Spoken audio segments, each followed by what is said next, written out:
Olá, tudo bem?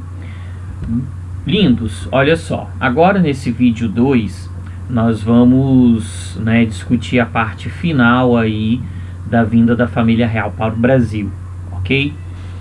Bem, primeira situação, e como vocês podem observar aí no slide ao lado, em 1816 nós tivemos um fato importante. Dona Maria I, a louca, faleceu, e aí Dom João assumiu efetivamente o posto de rei de Portugal, beleza? Lembrando que ele já havia elevado o Brasil a vice-reino a Portugal e Algarves, ok? Bem, e o que acontece a partir de então? Uma pressão muito grande para que a família real retornasse para Portugal, com algumas ameaças, alguns problemas. Para piorar a situação da corte portuguesa aqui no Brasil, nós tivemos a Revolução Pernambucana, tá bom? Então a Revolução Pernambucana foi um conflito que teve entre os seus fatores, a decadência econômica do Nordeste. Temos que lembrar que Pernambuco, já havia sido a principal região econômica do Brasil, beleza?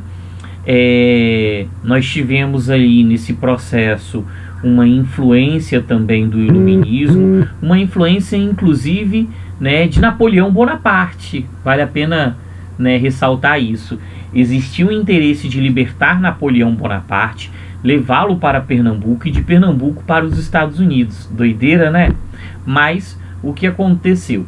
Nós tivemos então uma região que já havia sido a região mais importante da nossa economia, perdeu esse posto, e essa situação de decadência econômica acabou favorecendo esse processo revolucionário. A região de Pernambuco se sentiu muito prejudicada com a abertura dos portos.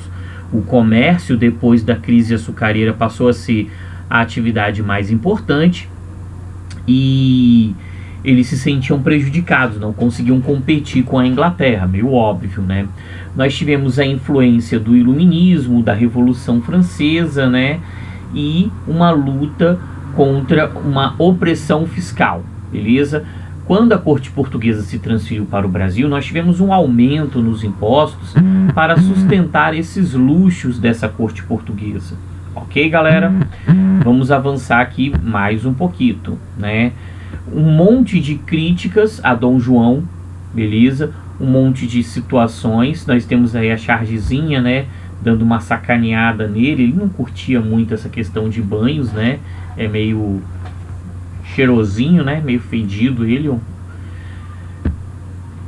Nós temos aqui a questão das lideranças, O Cipriano Barata, um nome importante nesse processo, Ele que era um liberal exaltado.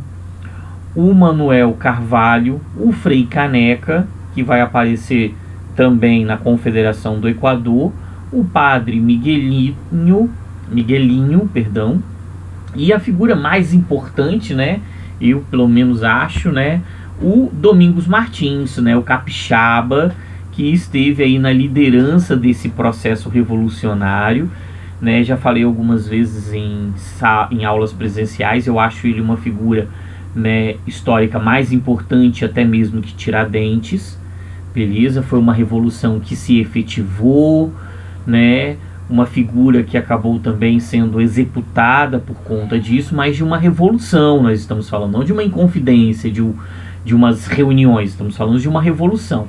O Domingos Martins foi uma dessas lideranças. Ele era capixaba, acabou sendo executado no dia 12 de junho de 1817, tá bom? Avançando um pouquinho mais, nós temos aí o cenário desse processo revolucionário lá em Olinda, em Recife. E aí o governo português, ele conseguiu reprimir essa revolução com o auxílio da Inglaterra. A Inglaterra estava se beneficiando com esse processo de abertura dos portos que prejudicava bastante a região pernambucana. Mas, Dom João percebia ali que a sua situação de manutenção no Brasil, de manutenção em Portugal, já estava bem estremecida, beleza? Nós tivemos a Revolução Liberal do Porto, tá? Essa revolução, ela tinha como principal exigência o retorno de Dom João, o retorno da corte portuguesa. Eles queriam estabelecer, né, uma monarquia constitucional, ou seja, um governo onde o rei seria uma mera figura, né, um mero figurante, e, né, estabelecer uma recolonização do Brasil. Reestabelecer o pacto colonial era o grande objetivo da Revolução Liberal do Porto. Aquela burguesia portuguesa, ela se sentia muito prejudicada e queria voltar, né, a explorar o Brasil economicamente, ok? Bem, nós tivemos então, por conta dessa revolução, né, o processo de retorno. Dom João VI se viu forçado a voltar para Portugal, né? Porém, ele deixou no Brasil o seu filho como regente, Dom Pedro, tá? Então, Dom Pedro permanece no Brasil, Dom João volta para Portugal com a corte portuguesa para poder resolver toda essa situação, todo esse embaraço aí. E aí nós entramos, né, no nosso processo efetivamente de independência, tá bom? Então, Dom Pedro passa a sofrer uma grande pressão para que ele também retornasse, né? A ideia era recolonizar o Brasil. O problema é que Dom Pedro, assim como Dom João, percebiam que a elite brasileira iria romper com Portugal caso isso se efetivasse, tá? Então a aristocracia brasileira compôs um partido, o Partido Brasileiro, que acabou tentando forçar e conseguindo, né, alcançar esse objetivo, a manutenção de Dom Pedro à frente do Brasil. Então nós tínhamos aí um partido brasileiro que queria que Dom Pedro ficasse aqui e um partido português que, né, depois vai apoiá-lo, que vai inclusive sustentá-lo aí durante o primeiro reinado, beleza? Avançando um pouquinho mais aqui no nosso processo, né? Entramos aí no ano de 1822, o ano da nossa independência. Dom Pedro sofreu uma pressão muito grande, não só por parte, né, dos portugueses, mas também por parte dessa elite que vivia no Brasil e que exigia sua permanência. Ele recebeu, né, um abaixo-assinado com aproximadamente umas 8.000 assinaturas de pessoas que exigiam que ele permanecesse no Brasil, e aí ele tomou uma decisão, né?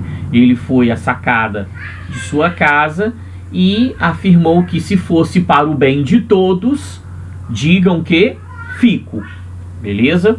Então Dom Pedro, ele assume um compromisso com a elite de permanecer no Brasil, e aí nós temos o processo de independência, né? O governo português vai intensificar as exigências de retorno de Dom Pedro, né, enviando uma série de documentos, né, uma série de ofícios, né, exigindo, ameaçando para que Dom Pedro retornasse a Portugal. Nós temos um momento onde Dom Pedro ele viajou para Santos, né, para ter o seu coito vigoroso com sua amante, a Marquesa de Santos. No retorno de Santos para o Rio de Janeiro, ele recebeu uma mensagem do José Bonifácio e da sua esposa, né, da sua esposa, e essa mensagem, ela dizia mais ou menos que ele precisava tomar uma decisão. Ou ele voltava para Portugal, ou ele rompia com Portugal definitivamente, beleza? Então, nós temos esse período aí, essa decisão aí, onde Dom Pedro ele precisa ou retornar ou romper definitivamente com a metrópole. E aí ele define pelos interesses econômicos, né? O Brasil era a galinha dos ovos de ouro, ela sustentava a região de Portugal, né? Então perder o Brasil seria algo muito complicado economicamente. Então Dom Pedro ele acaba, né, estabelecendo esse rompimento. Nós temos a construção posterior do grito do Ipiranga, né, independência ou morte, todo aquele processo de construção, tá? Ele não aconteceu dessa forma, nós não tivemos toda essa pompa no nosso processo de independência, bem pelo contrário, foi uma situação bem atípica. O cara estava nas margens do rio Ipiranga com uma dor de barriga do caramba, né? Voltando numa tropa de burros e mulas, não utilizavam cavalos para fazer uma jornada tão grande, né? Lembrando que ele estava vindo da casa da amante.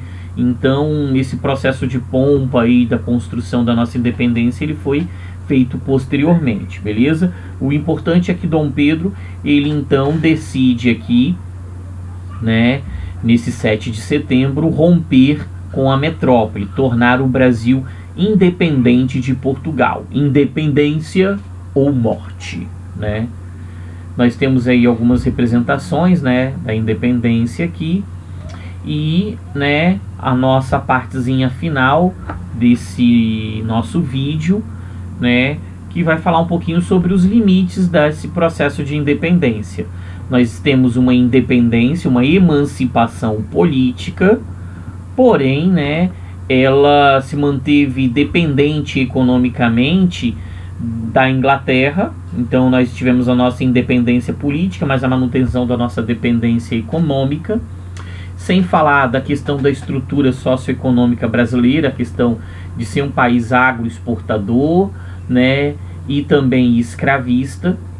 Então, assim, nós rompemos politicamente, mas todo o restante da nossa estrutura econômica e social foi mantida, né? Nos mantemos fiéis, né, a essa divisão do trabalho, onde o Brasil exportava gêneros primários e importava gêneros manufaturados, tá? Entrando inclusive nesse contexto, por isso dessa representação aqui, né, do Adam Smith. Ele defendia uma liberdade de comércio e essa divisão. Então, o Brasil, né, ele se manteve nessa grande estrutura. Ele rompeu com Portugal, mas se manteve dependente economicamente. Beleza, galera? Um forte abraço para todo mundo. Qualquer dúvida, envie e-mails, beleza? Ou comentários no vídeo mesmo, tá bom? Que eu respondo. Até mais. Tchau, tchau.